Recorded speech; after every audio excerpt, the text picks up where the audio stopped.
वर्षा पावन पवित्र भावनाथ गिरनार मिर्गी कुंड और तमाम गिरनार में जितने भी कंकड़ हैं सब शंकर के समान हैं। और यहाँ पे बहुत महात्मा जो है पेड़ों के शकल में झाड़ियों के शकल में और अनेक सिद्ध महापुरुष जो है यहाँ सूक्ष्म से विचरते रहते हैं। इसलिए समय के साथ ऐसा पाया जाता है कि ये मिर्गी कुंड है। इस मिर्गी कुंड में कौवा भी स्नान करके निकलेगा तो हंस बन जाएगा।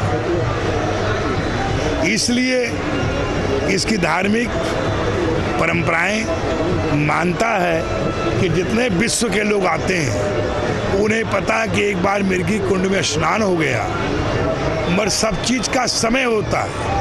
जैसे कि विश्राम घाट पे जमदुतिया का दिन मनाया जाता है, वो साल में एक ही दिन आता है जिस दिन जमुना महारानी जो हैं वो धर्मराज को राखी बांधती हैं। वो भाई बहन का प्रेम होता है।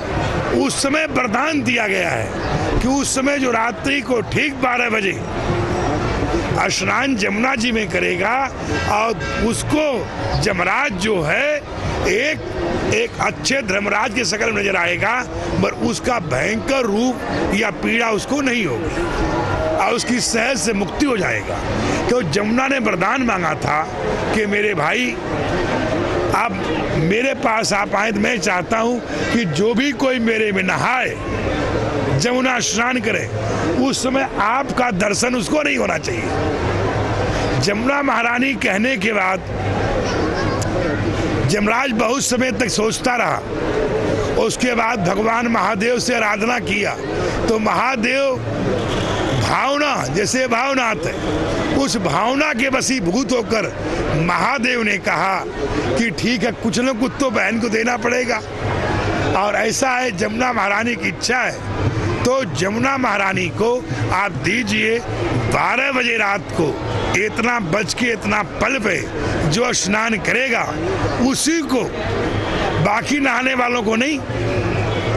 इसी तरीके से ये मिर्गी कुंड का भी नियम है, रात्रि को 12 बजे वो नक्षत्र भूत और उसी समय 33 करोड़ देवी देवताओं का उसमें सारा कुछ होता है। उस समय जो रात्रि को स्नान किया और निश्चित गिरनारी महाराज का और यहाँ के सिद्धे महापुरुषों का उसका पल में ध्यान हो गया तो उसके जीवन का तमाम दुखों सुखों और गृहस्थी आदमी तो उसके जितने भी जीवन के कार्य हैं, चाहे मुकदमा का है, चाहे बच्चे का है, चाहे कोई और है, कोई बाहर की आत्माएं हैं, कोई प्रेत आत्मा, जो भी जीवन में उसकी कठिनाई हो, उसके हो या उसको डिक्री को हो, उसके दामाद को हो, उसके कुटुंब को हो, उसके मामा को हो, या किसी पर एक व्यक्ति के ऊपर 1000 रिश्ता होता है, उस समय आते हैं और गंगा लेकर उनके आते हैं, वो बूंद गिरता है अमृत का, ऐसा माना जाता है। इसका भावनाओं से ही प्रगट भी हुआ।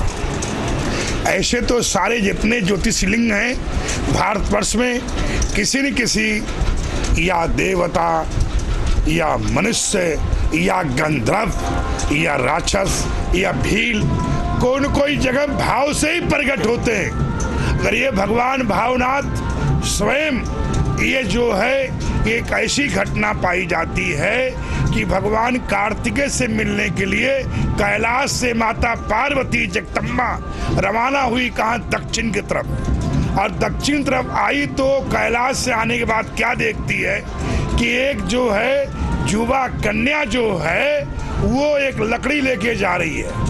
अचानक देव कहीं भी प्रकट होते हैं। आपने देखा होगा अर्जुन को भी रक्षा करने के लिए, असुर से बचाने के लिए भील रूप में ही आई। शंकराचार्य को था भगवान शिव को भीलों को रूप धारण करना या भीलों में रहना उनका परम प्रिय चीजें हैं। जैसे भगवान का सारा खेल महादेव का अटपटा जैसा होता है। एक नंदी को वरदान दिया है, महादेव के सिर्फ एक नंदी विश्वास पात्र है। कभी कभी जब सती के वियोग में और तमाम होने के बाद 20-20 लाख वर्ष जब सब कुछ ब्रह्मांड को भूल जाते हैं, एकांत हो जाते हैं, नंदी को कई बार नहीं हजारों करोड़ों बार महादेव ने भस्म कर दिया, फिर नंदी प्रकट हो जाता है। घड़ी का बेकार मतलब जो है सब प्रकार से तमाम बाधाओं को, तमाम व्यवस्थाओं को, क्योंकि मुस्कुंद यहाँ पे है और तमाम देवता रक्षा करने के लिए भगवान श्री कृष्ण को जब कहीं त्रिलोक में शांति नहीं मिली तो कहाँ मिली? इसी मुस्कुंद भावनाथ। और इसी मुस्कुंद में आने के बाद वो जमन मारा गया।